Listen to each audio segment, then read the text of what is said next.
আসসালামু আলাইকুম। এয়ারটেল সিমে নেটওয়ার্ক পায় না, ডাটা চালু করলে ফেসবুক চলে না, এমনকি আপনি কারোর সঙ্গে কথা বলতে গেলে তখন নেটওয়ার্ক বাফারিং করে। আপনার যদি এরকম সমস্যা হয়ে থাকে আমার এই ভিডিওটা শেষ পর্যন্ত দেখুন, তাহলে কিন্তু খুব সহজে আপনি এই সমস্যার সমাধান করতে পারবেন। প্রথমে আপনি আপনার ফোনের যে সেটিংস আছে এখানে চলে আসবেন। আসার পর দেখেন প্রতিটা ফোনেরই কিন্তু নেটওয়ার্ক আর ইন্টারনেট নামে একটি অপশন থাকে, এর উপর ক্লিক করবেন। যারা ভিডিওটি দেখছেন রিকোয়েস্ট করবো আপনি শেষ পর্যন্ত দেখবেন। দেখেন এখানে রবি এবং গ্রামীণ সিম দেখাইতেছে, আপনার এখানে এয়ারটেল সিম দেখাবে। যেহেতু আপনার এয়ারটেল সিমের সমস্যা, আমি যা সেটিংগুলো দেখাই দিতেছি আপনি করে রাখলে কিন্তু ইনশাল্লাহ কাজ হবে। সব সিমেরই একই সিস্টেম। তো আপনি এয়ারটেল সিমের উপর ক্লিক করবেন, আমি রবি সিম দিয়ে দেখাই দিচ্ছি। তারপর একটু নিচের দিকে আসবেন। আসার পর এখানে দেখা লেখা আছে ভিওএলইটি, এটা কিন্তু আপনার অফ করা থাকবে, অবশ্যই অবশ্যই এটাকে আপনি অন করে দিবেন। দেন এখানে দেখেন লেখা আছে প্রিফাইড নেটওয়ার্ক টাইপ, এর উপর ক্লিক করবেন।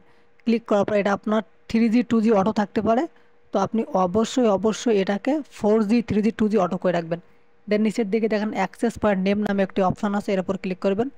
ক্লিক করার পর থ্রি ডট নামে একটি অপশন আছে, এর উপর ক্লিক করবেন। ক্লিক করার পর রিসেট টু ডিফল্ট, এর উপর ক্লিক করে জাস্ট রিসেট করে দেবেন। দেন দেখবেন যে আপনার মোবাইলের এয়ারটেল সিমে 4G চালু হয়ে গেছে। যদি তারপর না হয় তাহলে আবারও আপনি আপনার ফোনে যে সেটিংস আছে এখানে চলে আসবেন। আসার পর সার্চ অপশনে গিয়ে সার্চ করবেন রিসেট, RESET। আপনার কিন্তু 100% কাজ হবে। এর জন্য আপনাকে অবশ্যই ভিডিওটি শেষ পর্যন্ত দেখতে হবে। শেষ পর্যন্ত না দেখলে কিন্তু আপনি বুঝবেন না। আপনি রিসেট লিখে সার্চ করবেন, সার্চ করার পর দেখেন লেখা আছে reset mobile wifi and Bluetooth, এর উপর ক্লিক করবেন। ক্লিক করার পর দেখেন reset mobile wifi and Bluetooth, এর উপর ক্লিক করবেন। ক্লিক করার পর দেখেন এখানে আমার রবি এবং গ্রামীণ সিম দেখাচ্ছে, আপনি আপনার এয়ারটেল সিমটা সেট করে নেবেন। এই রিসেট সেটিংয়ের উপর ক্লিক করে আপনি আপনার স্ক্রিনের পিনটি দিবেন। আমি আমার স্ক্রিনের পিনটি দিলাম, তারপর ওকেতে ক্লিক করবেন।